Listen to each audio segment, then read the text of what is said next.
Good afternoon. Yeah, I'm the Thomas Powers, the doctor, and not the Thomas Powers that I guess is associated with this organization, so that's why I look different. But anyway, I'd like to thank the Institute for inviting me here.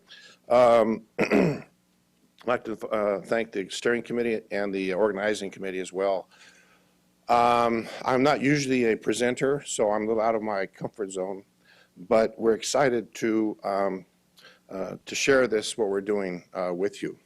My apologies to Catherine Bouton for the medical profession not adequately addressing her hearing issues. And I compliment you for sharing your hearing loss life with us and being an advocate for it. So anyway, the Institute, of course, requests, because you guys are all researchers and academics, and I'm a hands-on, practical type person, but the Institute wanted these talks to be based on some numbers. So what am I going to do for numbers? Well, we went out and, whoops. There we go. So we went out and did a survey of the patients that we've been working with their hearing loss. And this screen just kind of gives you an overview. We screened 767 patients over a 6-month period. Of those 767, we tested 107, and of those 107, we fitted with the hearing aid.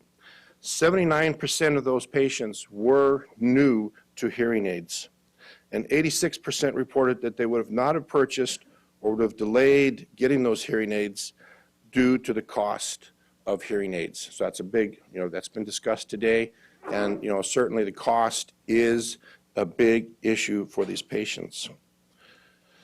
I have come from Lake Havasu City, Arizona. It's a very small town in western Arizona. We're on the shores of the Colorado River. It's a population of about 52,000. This time of the year, it does swell to 70,000 with the snowbirds. I have a very small practice. It's just me. I'm solo. I have my wife that helps me. She does the office management. And I have 2 receptionists and 1 medical assistant. Our claim to fame is either that we're the America's home for the London Bridge or our extreme summer temperatures. You can see we get up to 110, and that's an average. So if you know numbers, to have that average, you have to have temperatures even higher. And so we do get it in the 120s at times. So I have a practice of about 7,600 patients that are active patients. 47% of those are between the age of 45 and 64, and 47% are above the age of 65. I've noticed that as I age, the age of my patients get older, and I don't have as many pediatric patients anymore. But that's fine. My tolerance for those snotty, runny noses has worn down. So anyway, that's basically where we come from. We are basically in the center of a triangle from between Los Angeles, Las Vegas, and Phoenix. We're 3 to 4 hours from each one of those metropolitan areas. So we're really out in the middle of nowhere with no other surrounding communities, okay? We incorporated hearing testing into our practice because it made sense. It allowed for more comprehensive care of the patient. I was trained in residency. We had exposure to an audiometer, bulky, complicated, needed the soundproof booth, all that stuff. And there's no way I was going to incorporate that into a private practice. It just wasn't practical from space-wise. It wasn't practical for cost-wise. And so hearing testing basically was neglected for the last 25 years of my practice. Sure, we did the whisper test for commercial driver's license, but how accurate is a whisper test? So it really is something that's been neglected. It was mentioned earlier, if we can't test for it, we can't treat it, why deal with it? And unfortunately, that's what's happened across the board with most of my colleagues. However, because of the system that we came across, it made sense to do it, and it adds more comprehensive care to our patients. The patients aren't getting the help, as we've talked about earlier today. It's expensive for them. They're afraid of the cost. There's denial. They certainly don't come to you and say, I have a hearing loss, can you check me? They're not satisfied with the solutions. I had a patient that went to a big store for a hearing aid. They did their research on it. They found out that they could negotiate the price a little bit. They negotiated the price, but when she got home, she realized it wasn't the same model that the original price was for. So she was very bitter about that situation. So she lost all their trust in their ability. The program that we started was just in this past April. If you had told me in March that I would be testing and dispensing hearing aids and speaking in Washington, D.C. about it, I would have said, you're nuts. But here I am. And it's been very, very interesting. What we're doing is we're screening every patient over the age of 40 that comes into the office. I have the MA just with a simple hearing screening, has 4 frequencies, 40 decibels, and she tests every patient that comes in when she does the vital signs. There's a form that she fills out with the results. There's a subjective part to it where the patient, from a scale of 1 to 10, how bad their hearing is. And that form is given to me, and when I'm with the patient, I go over that form. If they've missed 2 frequencies and have 8 or less on the subjective part, then I usually recommend testing for them. We're able to do the testing in the office. We have a automated pure tone audiometry machine. It's software that's applied into set up into a laptop. It has a high quality headphones, and we do it in a quiet room. It takes us, we have a little pre-question before, about 7 or 10 questions that helps us rule out other pathological reasons for hearing other than age-related, and we're only interested in the age-related hearing loss. If it's something more involved than age-related, then we want to refer that out to either the ENT, or we also use the house hearing clinic in Los Angeles. So we're designed with this program to treat about 80%, and the 20% are probably going to get referred out. Once the audiogram is printed up, I go over it with the patient, and if it shows that there is significant loss, the computer program will suggest a hearing aid. We have a hearing aid that there's one model with 4 versions to it. Each one is pre-programmed with 4 programs. It's a behind-the-ear, free air model, and we're able to set the patient up with a demo right then and there. I'll measure their ear, we'll determine the tube length, the dome size. My wife, my assistant, will set the hearing aid up, and then I will fit it into the ear. And once it's in the ear, of course, we assess how the comfort is, we assess what their perception of their hearing is, and we give them time with it. We invite them to go out to the lobby to see what the TV sounds like. We invite them to go outside to hear what the traffic sounds like, the air, the wind. If they're having an appointment with us, they'll keep it on during my appointment, and they can get used to that hearing aid. If they decide to purchase it, then my wife will help them with to learn the maintenance and care for it. She'll go over the financial part of it, and they're out the door within an hour and a half. Their hearing is fixed. So it's a very innovative system. It's very simplified. Like I said, we're not going to treat everybody, but we're at least getting a lot of hearing loss taken care of. So, and we do refer some out as noted.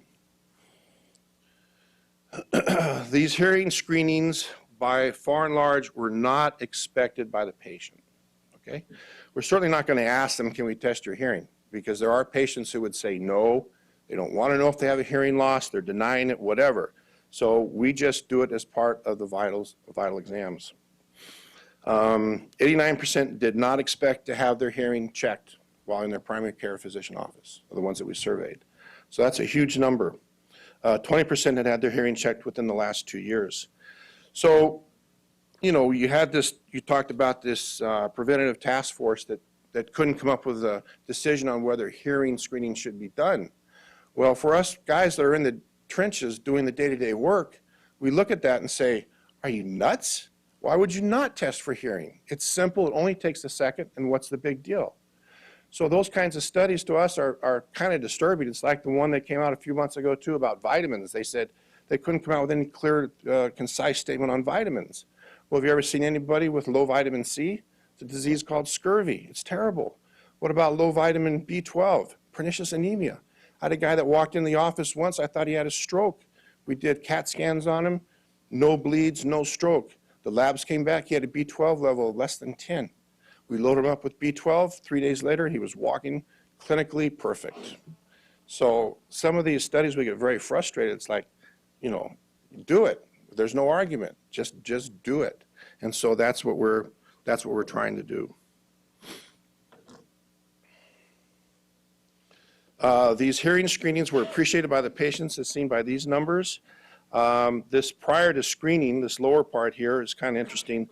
This shows that 94% of the people perceived that they had a hearing problem. And of those 94%, 80% needed hearing aids. So if they perceived it, there's a good chance they got a hearing problem. So we have to go after it.